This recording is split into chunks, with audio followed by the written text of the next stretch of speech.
Salam sejahtera dan salam satu Malaysia, warga Dewan sekalian. Bertemu jua kita pada hari ini. Topik kita pada hari ini ialah internet. Baik buruknya internet dalam kalangan pelajar. Tanpa melengahkan masa, saya ingin memperkenalkan dua orang ahli panel kita pada hari ini yang tidak asing lagi di sebelah kiri dan kanan saya. Jangan ragu dan jangan bimbang, terutama pada para jejaka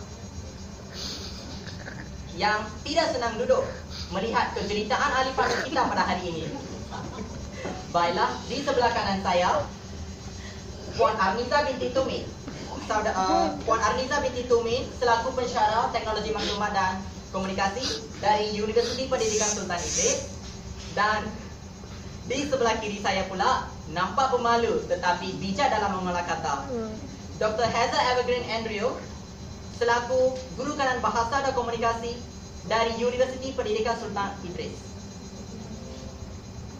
Sebelum saya menimpang lebih jauh, soalan ini saya ajukan kepada Puan Arniza. Menurut Puan, apakah maksud internet yang seringkali dengar pada masa kini? Bismillahirrahmanirrahim. Assalamualaikum warahmatullahi wabarakatuh. Terima kasih kepada saudara pengerusi kita pada hari ini serta hadirin dan hadirat sekalian. Baiklah, di sini saya akan mengulas dengan lebih lanjut tentang maksud internet yang sebenarnya. Internet merupakan singkatan bagi perkataan internet network. Internet juga merupakan gabungan rangkaian komputer seluruh dunia yang menggunakan protokol internet keseluruhannya. Pada masa kini, masyarakat di luar sana ramai yang menggunakan internet bagi tujuan untuk menimba ilmu, mencari ilmu pengetahuan, mencari maklumat, mencari pekerjaan dan sebagainya.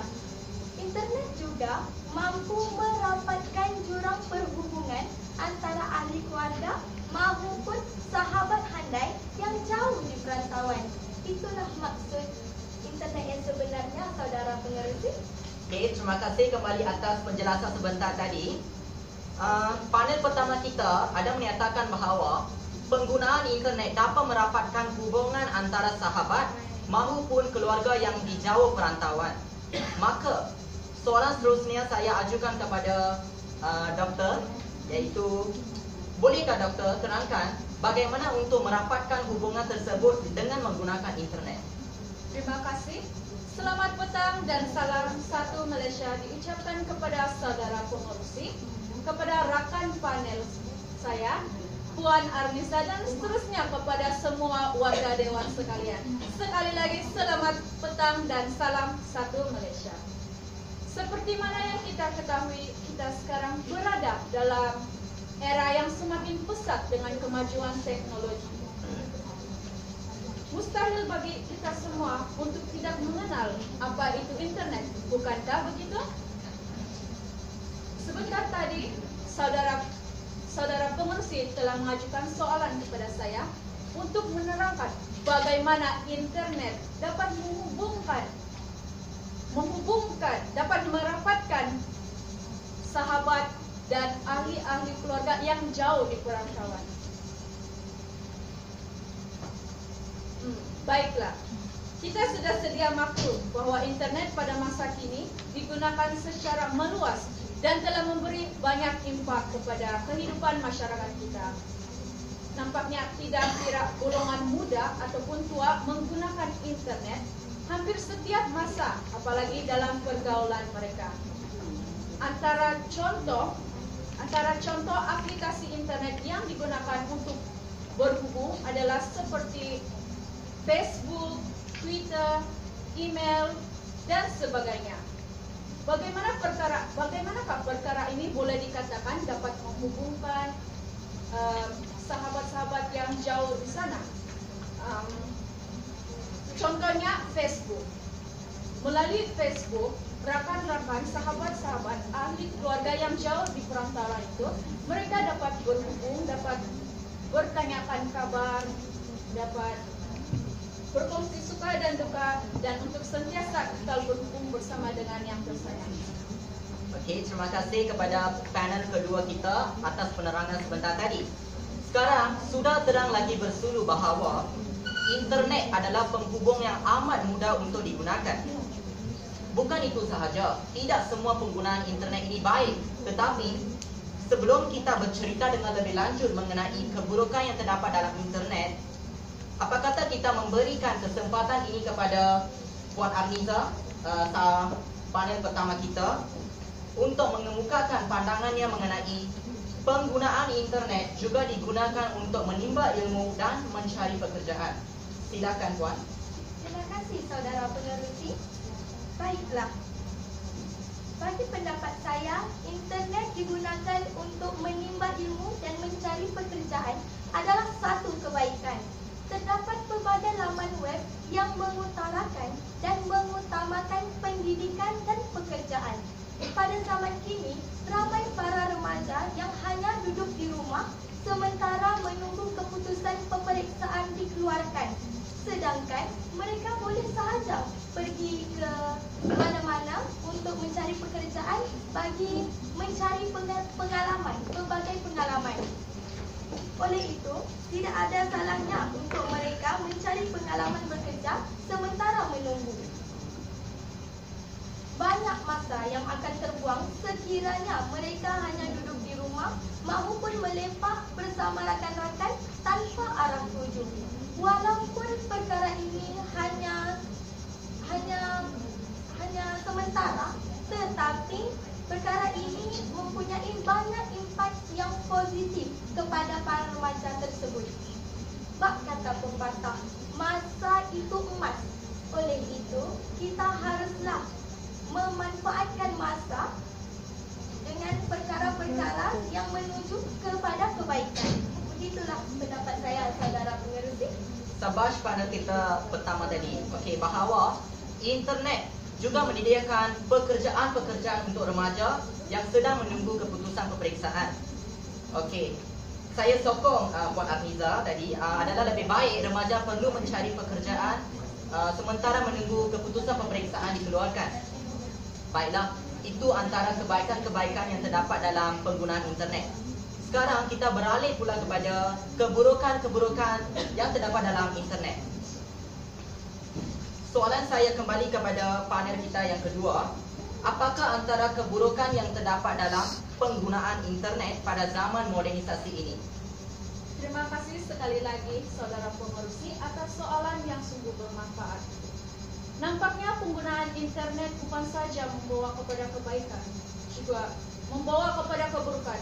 Namun yang demikian, kita janganlah menyalahkan internet semata-mata karena hal ini disebabkan oleh diri kita sendiri sebagai seorang manusia. Namun yang walau bagaimanapun, perkara ini terjadi disebabkan oleh segelintir golongan yang tidak bertanggung jawab. Antara contoh keburukan yang sering bermain di telinga saya adalah berkaitan dengan kes penipuan atas talian. Kes penipuan atas talian ini adalah satu jenayah yang kini semakin meningkat, dan perkara ini, kes ini selalunya terjadi atas talian yang dilakukan dalam media-media sosial dengan cara mereka memaparkan promosi dan iklan-iklan yang palsu. Dan ada kalanya si mangsa ini kadangkala mereka tidak sedar karena mereka termakan dengan ujuk rayu si pelaku. Sekian saja. Baiklah, terima kasih atas pendapat tersebut mengenai keburukan penggunaan internet. Kita dapat lihat bahawa banyak penipuan berlaku dan disebarkan melalui internet. Selain itu, apakah contoh lain selain dari penipuan yang terdapat dalam internet? Soalan ini saya utarakan kepada panel kita yang pertama. Silakan Puan. Terima kasih saudara pengerusi. Baiklah, bagi saya contoh lain yang dapat saya kenal pasti ialah laman web yang berunsurkan pornografi. Remaja zaman sekarang amat terbuka dengan video-video yang berunsurkan seksual sehinggakan mereka berani mencuba melakukannya. Jika kita lihat pada zaman kini, ramai luar nikah dan kes-kes pembuangan bayi semakin meningkat dari masa ke semasa. Oleh itu, ibu bapa harus memainkan peranan yang penting untuk memantau segala perbuatan dan pergerakan anak mereka, terutamanya dalam penggunaan internet. Oleh itu, pemantauan ini juga anak-anak mereka, penggunaan internet yang meluas tanpa batasan dan tanpa pemantauan ini juga boleh menyebabkan pelajaran mereka terjejas dan cara pemikiran mereka menjadi sempit. Maafkan saya, saudara pengerusi, tapi izinkan saya untuk menambah sedikit sebanyak tentang apa yang dikatakan oleh rakan panel saya. Okey, baiklah. Silakan, Doktor. Terima kasih. Baiklah. Kita dapat membandingkan bahawa zaman sekarang pelajar adalah lebih sosial berbanding zaman dahulu. Namun pada zaman sekarang kita tidak dapat menyangka anak-anak maupun pelajar-pelajar mereka membuat sesuatu di luar jangkaan kita. Hal ini disebabkan oleh sikap ingin tahu mereka yang sangat tinggi, ditambah lagi dengan sikap mereka yang pantang bersabar. Oleh itu, khususnya kepada ibu bapa haruslah memainkan peranan mereka dengan mengingatkan penggunaan internet anak-anak mereka dan juga dengan lebih memantau pergerakan anak-anak mereka dan lebih mendidik anak-anak mereka dengan lebih tegas. Sekian. Ribuan terima kasih kepada kedua-dua ahli panel kita pada hari ini yang sudi hadir dan memberi pendapat yang bernas kepada kita. Sekarang di sini saya memberi peluang kepada warga dewan sekalian untuk bertanyalah salah satu soalan kepada mana-mana panel kita pada hari ini. Dipersilakan.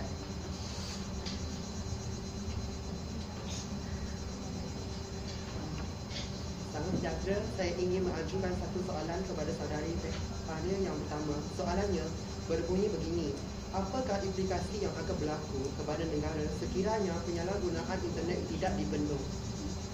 Itu saja. Baiklah, terima kasih kepada soalan yang dikemukakan itu tadi. Saya ingin bertanya balik soalan itu kepada panel pertama kita, Puan Armiza. Apakah implikasi yang berlaku sekiranya penggunaan internet tidak dibendung? Terima kasih saudara pengerusi dan terima kasih juga kepada saudara yang mengajukan soalan.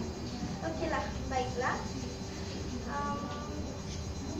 Apakah implikasi yang akan berlaku sekiranya penyalahgunaan internet tidak dibendung? Adalah negara akan menjadi mundur dan berkemungkinan besar anasir-anasir luar akan mempengaruhi masyarakat kita, terutamanya kepada golongan muda yang mudah terpengaruh dengan anasir-anasir luar. Oleh itu, setiap individu, tidak kiralah sama ada pemimpin maupun ibu bapa dan masyarakat itu sendiri, haruslah memainkan peranan masing-masing agar implikasi ini tidak akan berlaku di negara kita. Yes. Terima kasih panel pertama kita iaitu Puan Armiza atas jawapan yang bernas lagi membangun. Oleh itu, saya menyeru kepada warga dewan sekalian agar kita mengambil sedikit sebanyak ulasan ataupun pengajaran daripada kedua-dua ahli panel kita pada hari ini. Nampaknya masa amat mencemburui kita. Di sini suka saya menyimpulkan bahawa penggunaan internet bukan sahaja terdapat banyak kebaikan, tetapi juga terdapat keburukannya. Usah menepuk dada, tanyalah selera, tetapi tepuklah dahi. Bukalah minda dan fikir-fikirkanlah. Segala keputusan berada di hujung jari anda. Sebelum bersurai, terimalah sabda pantun daripada saya. Main badminton membawa raket dibeli di pasaraya. Manfaatkanlah penggunaan internet. Semoga hidup kekal bahagia. Salam hormat dan salam sejahtera.